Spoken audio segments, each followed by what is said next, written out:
Roma, o segredo do nome. Pare, escute. O que você ouve não é apenas o vento. É o eco de 28 séculos de triunfos e tragédias. Você está diante da Urbis Aeterna, a cidade eterna. Mas por que eterna? Porque antes de ser pedra, ela foi uma ideia. Antes de ser império, ela foi um refúgio. Os antigos guardavam um segredo. Roma tinha um nome místico, um nome que nunca podia ser dito em voz alta sob pena de morte. Esse nome era amor. Roma, ao contrário. Imagine uma cidade fundada no poder, mas cujo coração secreto era o amor. Ou talvez fosse Rom, a palavra grega para força. Ou ainda Rumon, o nome arcaico do rio Tibre, que significa o fluxo. Olhe para as águas do Tibre agora em sua mente. Elas correm em direção ao mar há milênios, carregando as cinzas de imperadores e o suor de escravos. Se esse rio pudesse falar, qual segredo ele confessaria primeiro? Olhe para as águas do Tibre agora em sua mente. Elas correm em direção ao mar há milênios, carregando as cinzas de imperadores e o suor de escravos. Se esse rio pudesse falar, qual segredo ele confessaria primeiro? O berço de lobos, mitos e lamas. Há 14.000 anos, humanos já caminhavam por aqui, deixando ferramentas de pedra e armas rudimentares na lama do Palatino. Mas a história que o mundo prefere contar começa com 2 bebês abandonados, Rômulo e Remo. Imagine o frio da noite, o choro das crianças e o rosnado de uma loba. Ela não os devorou, ela os amamentou. Mas o destino de Roma nunca foi simples. Em 21 de abril de 753 a.C., os muros estavam sendo erguidos. Uma discussão, um insulto, e o ferro atravessa o peito de um irmão. Rômulo torna-se o primeiro rei, mas o preço foi o fratricídio. Por 240 anos, 7 reis governaram. De Numa Pompílio, o sábio, a Tarquínio, o soberbo. Sinta o peso da coroa.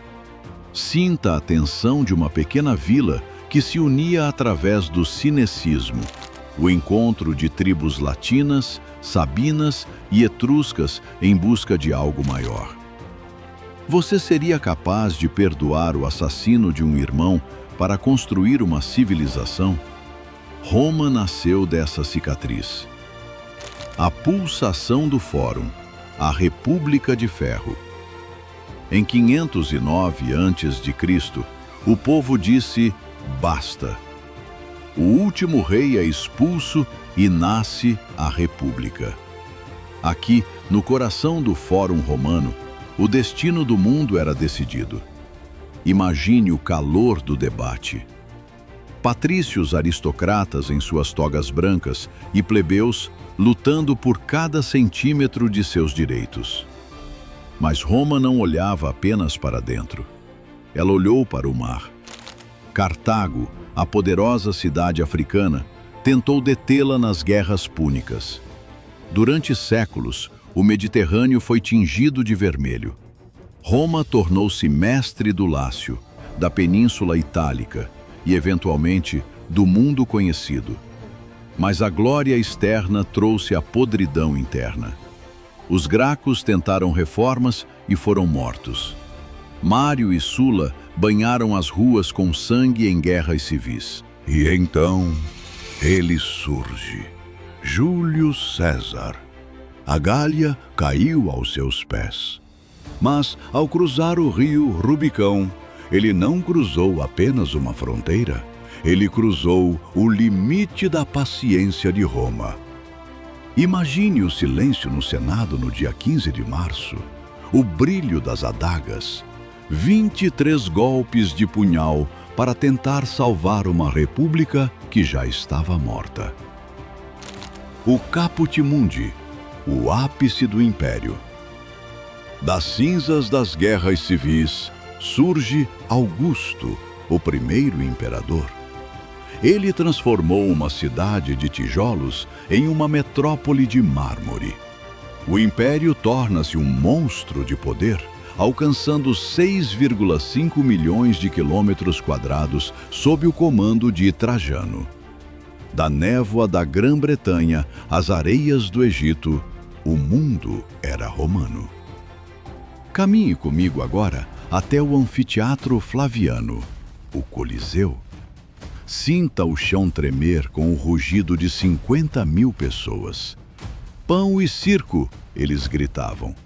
O cheiro de ferro, o suor dos gladiadores, a morte transformada em espetáculo.